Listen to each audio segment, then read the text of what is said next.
Hello, my name is Nicole Warren. I'm a nurse, a certified nurse midwife, and faculty at the Johns Hopkins University School of Nursing. The purpose of this video is to ensure that healthcare providers in Maryland have the information they need to provide quality care to incarcerated people. Now, the care of incarcerated people can occur in any health setting, but this video is focused on care in the labor and delivery and postpartum settings. We'd like to share information about who this population is, understand how their status influences their care, and what the laws in Maryland say regarding the use of non-medical restraints, also called shackles. We decided to make this video because even though the use of non-medical restraints in labor and delivery, postpartum, and other pregnancy settings is illegal in Maryland, Washington, D.C., and now 26 other states, we know there's still a lot of confusion around the topic. So our hope is that after this video, healthcare providers will have the information they need to advocate with confidence for all patients so that they can have a safe and dignified labor and delivery and postpartum experience.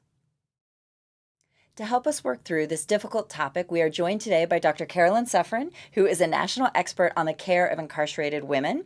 And so first, I would like to ask you to just help us understand this population a little bit better. From what I understand, the U.S. actually incarcerates more women than any other country, or at least at a rate higher than any other country. And this keeps going up impressively. Can you help us put these numbers in context and understand what's driving it? Sure. The reasons are really complex, but we do know that most incarcerated women are there for drug and property-related charges. And so we've seen this exponential rise in the number of all people, but especially women behind bars since the 1970s and 80s, about a 700% increase. And it's estimated now that on any given day there are at least 211,000 adult females behind bars. Like I said, the reasons for this are complex and have to do with a variety of policies related to the criminalization of drug addiction rather than recognizing the mental and medical health care people need, related to sentencing laws. And women have been disproportionately impacted by these policies. And even as we've seen the number of incarcerated people decline in the U.S. over recent years, that's only true for men. The rate of incarceration of women continues to rise. Wow. Most of these women, they have lives that are shaped by poverty, racism, substance use disorder, homelessness, mental illness, and trauma. In fact, some estimate that up to 90% of women in the criminal legal system have histories of prior physical or sexual trauma. And these are all factors that affect not only their reasons for being incarcerated, but also their health outcomes. Now, we also know that most of these women are young women. 3/4 of these women are between the ages of 18 and 45 of reproductive age. And most of them are already mothers and the primary caregivers to young children. Wow. Until recently, we actually had no idea how many pregnant women there were in prisons. But our research team at Johns Hopkins just published data reporting that in 1 year, there were approximately 1,400 pregnant people admitted to federal and about half of the state prisons in the U.S. About 4% of the admitted females were pregnant at admission, and about 750 women gave birth while in prison. So healthcare providers really do need to know how to manage this population.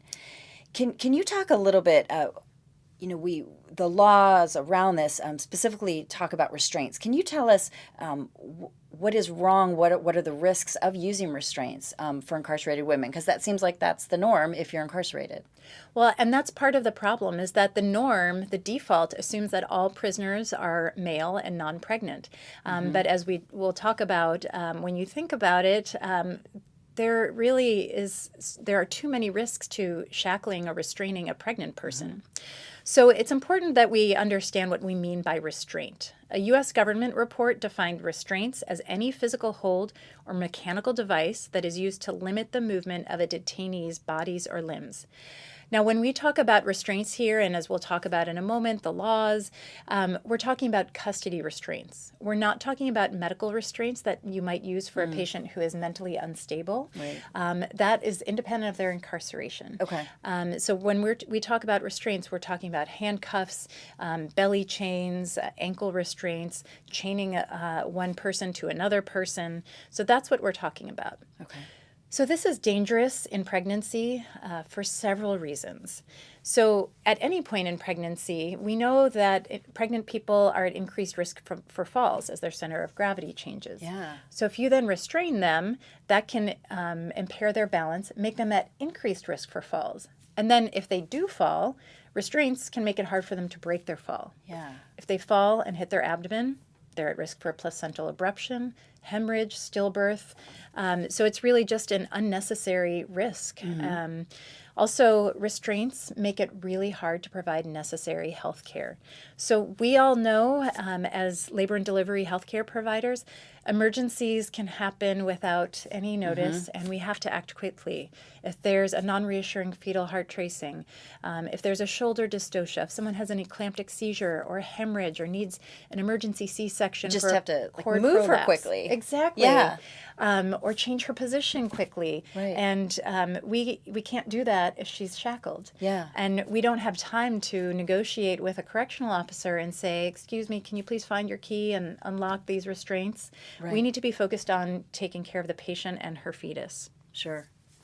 We also know that, because of this high rate of trauma, these women are already at high risk for having worsening of potential mental health symptoms. And so trauma-based symptoms that these women experience, they can be exacerbated by restraints, which are just inherently degrading.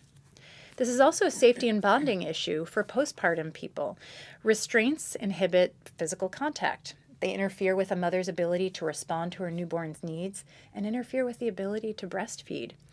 We know how important this bonding is for future relationships for the dyad, for their families, and for the communities that they return to. Absolutely. And because of all of these risks and dangers, every major professional health society has condemned the use of restraints in pregnant people. My own organization, the American College of OBGYNs, has a policy, a statement against it. The American Medical Association, the National Commission on Correctional Health Care, the American Public Health Association, and AWHON and the American College of Nurse Midwives. They all have position statements against restraining incarcerated pregnant people. Now, if we think about the rest of the world, it doesn't happen. The World Health Organization, the United Nations, Amnesty International, they all have condemned this practice as a human rights violation and as a safety risk. Right. So it's sort of comforting to know that there is this broad consensus.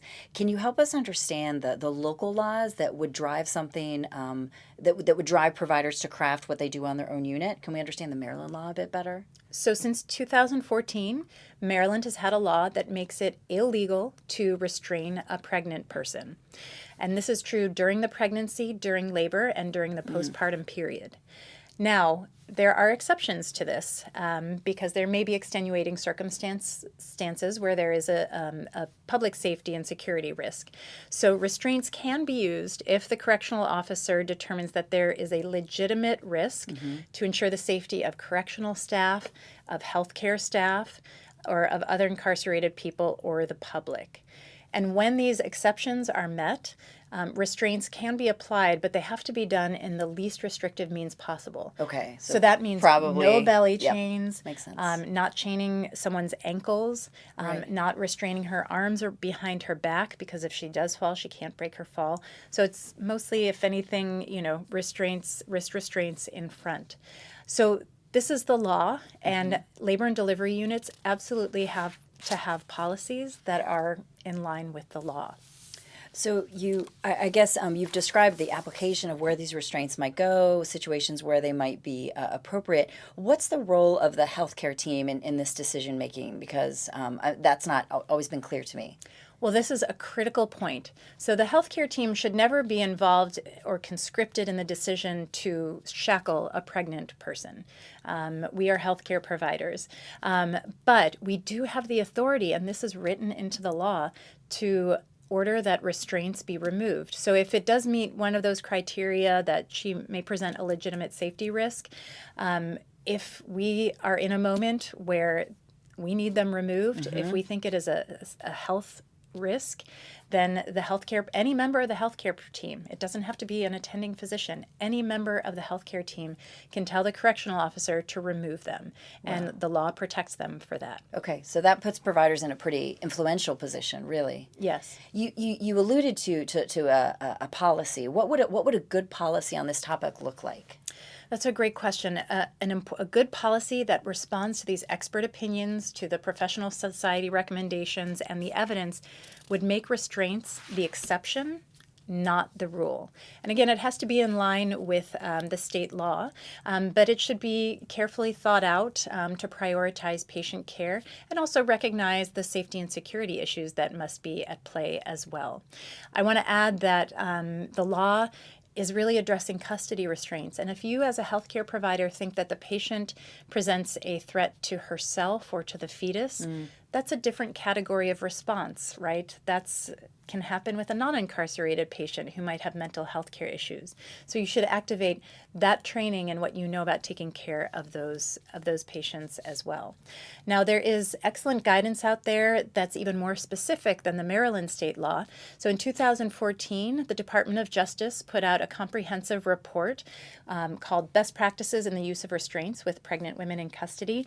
But it actually is really the best practices in the non-use of restraints. And this is an excellent resource that can help you write policies that are evidence-based, safe, and in line with state law. Right. So thinking about safety, I'm thinking that there are providers out there who are naturally going to be wondering about their own safety. Can you talk about how the safety of the healthcare team figures into some of these complex decisions? And that is so important. We certainly don't want to put the health and safety of the healthcare team at risk. Absolutely. And it's understandable, especially if this is not a scenario you see often. And so when it does come up, it brings up a lot of uncertainty. Absolutely. What are we supposed to do? And we're conditioned to see incarcerated people as dangerous and as criminals. And we sometimes forget that these are people. These are people who have, especially for the women, difficult lives, who are trauma survivors. And also when there's a guard there in uniform, sometimes perhaps even with weapons, that can just heighten the anxiety and the uncertainty. It adds stress, right? Yeah. So it's understandable. But, remember, most of these women who are there for property and drug-related charges. And even women who are accused of or who have been convicted of violence, they're unlikely to use violence towards healthcare providers who are there to take care of them during their birth and their postpartum recovery. Also, consider what you all as the audience know as people who take care of women in labor. The chance that a woman is going to run off in between painful contractions, or even if she has an epidural, are pretty slim. And correctional officers are there close by if there are any concerns. So I guess in what I've looked at about this topic, there's not a lot of data available. And I wonder if, beyond some anecdotes and the legal language, do we have any other information about how providers actually experience caring for incarcerated women? Because it just seems so sort of, it might happen in your career or not. So a colleague and I just published a study where we surveyed almost 700 labor and delivery nurses who had cared for incarcerated women. 90% of these nurses said that they had never felt unsafe when caring for these patients. Never felt unsafe. Never. And those who did reported fears around the patient's mental status. So again, healthcare providers should rely on the skills they already have in order to care for incarcerated women. So these include things like de-escalating and listen to patients better to better address their concerns and needs. We know those techniques work with most patients in what can be a high-stress environment. So sometimes we can maybe just call upon those skills we already have, and we still are able to provide that quality care. Absolutely. Okay. So is there anything else that you would want to add before we let you go that you would want members of healthcare teams and labor and delivery units to know about caring for incarcerated women? I think it's important to remember that despite the stress and the confusion that taking care of an incarcerated pregnant patient might create, always come back to the core goals of patient care and advocacy. And that's why we're there. We're there to be safe, and we're there to provide compassionate, dignified care for all patients. And as you develop policies, or as you refine your policies or educate your unit about the policies, I would also encourage you to work with your local correctional facility that might be bringing patients there so that you can all be on the same page, and so that in these occasional moments that arise, it's not something new. It's something that's already been discussed when it's not a high stress moment. That is a really important point. So we have these partners in the correctional community that can help us make this process smoother and more safe for all women. That's right. Okay. Thank you so much. I appreciate it. Thank you so much for taking the time to watch this video. I want to thank Carolyn Suffren, Lori Goshen, and Rafe Reggie for their help in making it possible. Please take the information that you learned here today and share it widely with colleagues. Let it influence the practice on your unit. Our goal is that you can provide care to incarcerated women and other people in a manner that is consistent with both Maryland law and your profession's expectations. Most importantly, we want to ensure that all incarcerated people and women can experience a dignified and safe labor. Please don't hesitate to reach out if you have any questions.